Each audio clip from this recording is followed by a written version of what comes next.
Assalamualaikum warahmatullahi wabarakatuh. Alhamdulillahi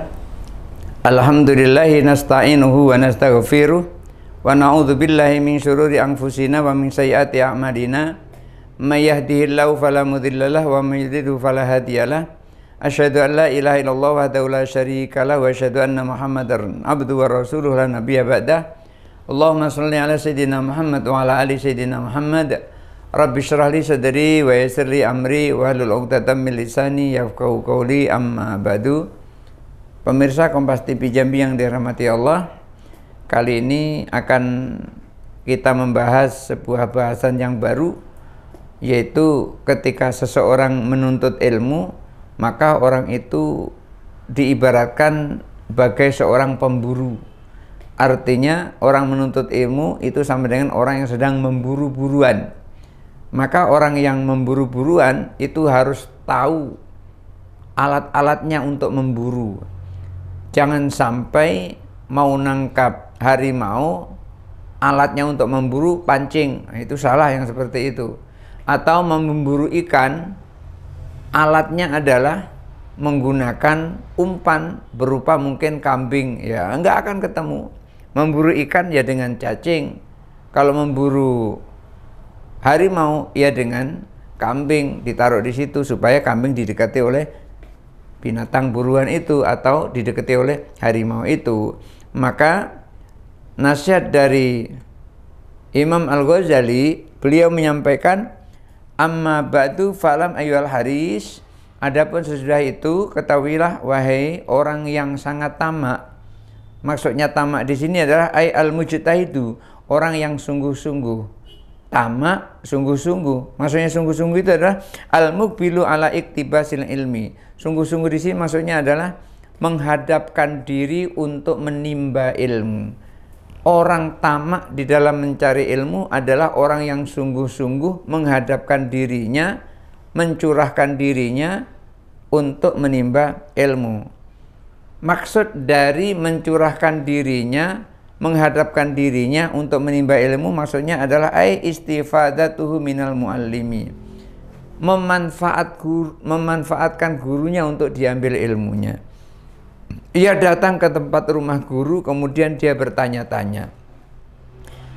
Ketika dia bertanya-tanya, seumpamanya begini, bagaimana seseorang itu ketika beribadah? Lalu dijawab oleh gurunya, orang ketika melakukan sesuatu dan dibarengi dengan niat sesuatu itu, maka orang itu akan berada di antara 3 tingkatan.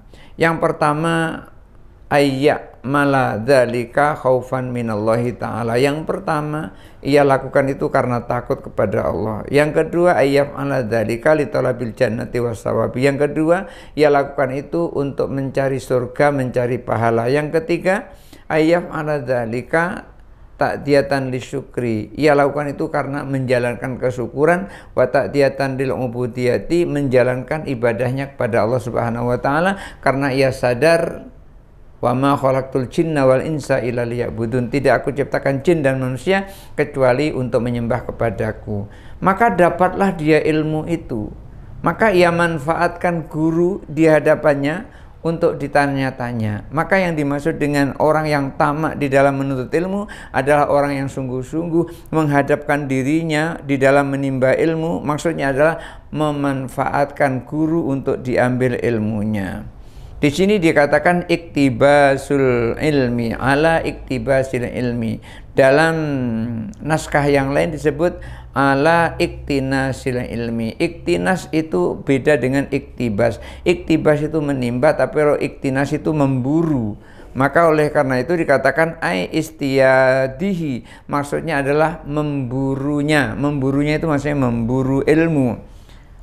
Ketika mencari ilmu, menimba ilmu disamakan dengan memburu ilmu, fahina idin subbihal ilmu bisaidi, maka pada saat itu ilmu diserupakan bagaikan buruan. Loh, kok ilmu bisa sama dengan buruan itu gimana? Gimana ceritanya kok ilmu bisa sama dengan buruan?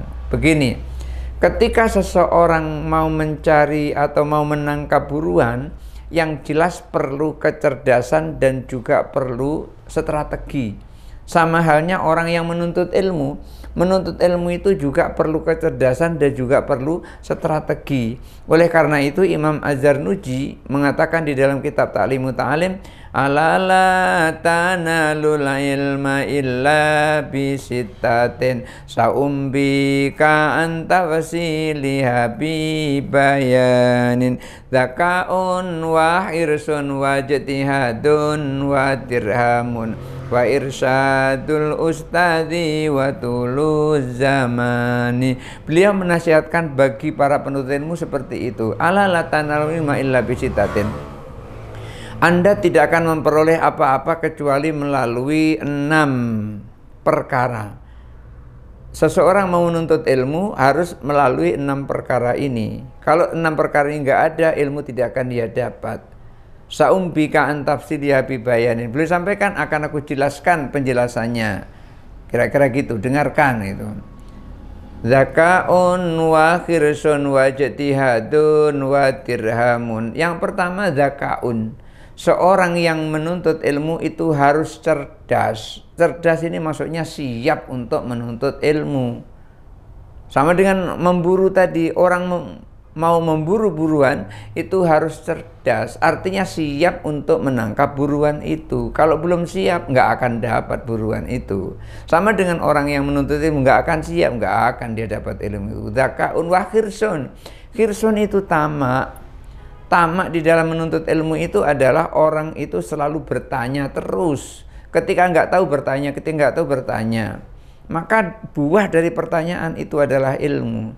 Zakaun wa khirsun wa jtihadun. Sungguh-sungguh. Kalau sungguh-sungguh itu bisa dibuktikan dengan perlakuannya. Kelakuan dirinya di dalam menuntut ilmu seperti apa. Maka apapun yang disampaikan oleh guru betul-betul diusahakan untuk didapatinya. Maka itu termasuk sungguh-sungguh. Zakaun wa khirsun wa jtihadun wa dirhamun. Dirham itu apa? Dirham itu adalah biaya. Orang menuntut ilmu pasti perlu biaya. Nggak ada orang menuntut ilmu itu nggak perlu biaya. Zakaun wa khirsun wa jtihadun wa dirhamun wa irsyadul ustadi. Orang menuntut ilmu itu harus ada petunjuk, dituntun oleh guru. Nggak bisa seorang menuntut ilmu itu jalan sendiri, nanti akan tersesat. Oleh karena itu akan dituntun oleh guru, ditunjuki oleh guru. Ketika orang menuntut ilmu itu ditunjuki oleh guru, maka sampailah dia kepada penghujung. Lalu yang terakhir adalah watuluz zamani, waktunya lama. Nggak bisa belajar semalam langsung pintar. Nggak ada orang belajar sebulan langsung jadi ustadz gitu. Itu kalau ada itu namanya ustadz karbitan itu. Sehingga kalau ada ustadz karbitan seperti ini yang nggak cocok dengan dirinya, selalu salah, sesat dan masuk neraka. Nggak seperti itu. Nabi nggak pernah mengatakan salah satu sahabatnya, kau sesat, kau dolalah, kau masuk neraka. Nggak pernah Nabi melakukan seperti itu. Yang ada ketika Nabi melihat kesalahan, langsung dibimbing oleh Nabi. Sehingga ketika Muawiyah melakukan kesalahan dalam sholatnya, ditegur oleh kawan-kawannya sampai ada kawannya melotot, sahabatnya itu yang melotot, sampai ada yang nepuk pahanya. Maksudnya diam, jangan banyak ngomong. Setelah selesai sholat, salam, Rasulullah sampaikan sholat itu nggak boleh ngomong dengan kawan sama-sama sholat. Sholat itu isinya adalah tasbih, tahmid, dan bacaan Al-Quran. Sholat itu. Maka Muawiyah menilai Rasulullah, belum pernah aku jumpai guru yang mengajar lembut seperti Rasulullah Shallallahu Alaihi Wasallam. Maka kita ketika jadi guru, maka ngajari murid kita ya harus lembut. Ketika menegur kesalahan orang ya harus lembut, sebagaimana lembutnya Rasulullah. Katanya ngikut Nabi. Nabi nggak pernah berbuat kasar, kok kita berbuat kasar? Itu nggak ngikut Nabi, itu namanya ngikut nafsu. Nabi itu santun dengan orang lain, maka kita juga harus santun dengan orang lain. Nggak pernah Nabi itu nasihati dengan melotot, nggak pernah.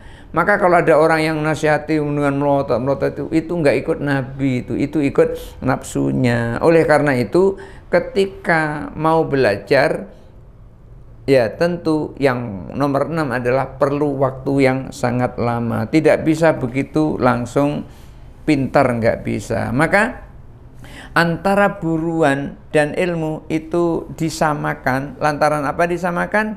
Fi kauni kullin yahtaju ilal khilati wasiyasati, karena kedua-duanya masing-masing baik menuntut ilmu maupun menangkap buruan, kedua-duanya perlu kecerdasan dan juga perlu strategi.